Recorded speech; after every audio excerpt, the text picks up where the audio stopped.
Many urban activities can be shown in numbers by counting purchases in stores, tallying traffic on streets, tracking real estate transactions, or following business location patterns. In addition to social activities, cities also have physical infrastructure, which can also be abstractly represented. A complex built environment can be reduced to three basic elements: links, representing paths along which travel can occur; nodes, representing the intersections where two or more paths cross and public spaces form; and buildings, where most human activities take place and where the movement of people, goods, and information begins or ends.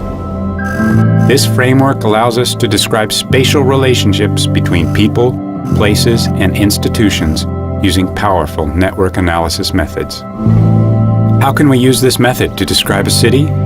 The reach metric, for instance, characterizes the number of particular destinations that can be reached from any location in a city within a given access radius. If the destinations describe the number of residents, then the metric tells us how many residents one can access around each building. We can specify a similar measure for the number of jobs in each building, or floor areas, and perform the analysis with a different network radius, depending on what mode of travel we assume the trips to take. If we add up all these travel costs to individual destinations, then we can also determine the closeness of each location, which forms another metric. Or consider the betweenness index, which estimates how in between other locations a building is. If we know that in the morning peak hour commuting occurs from subway stations to office buildings, then the betweenness index can estimate the trajectories that such trips are likely to take and tell us which buildings are passed most often along the way.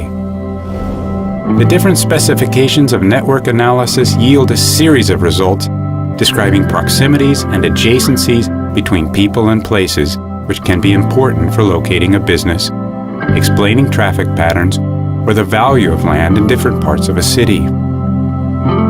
In Cambridge, Massachusetts, for instance, there are roughly 15,000 buildings, and to calculate any of these metrics requires exponentially as many more calculations.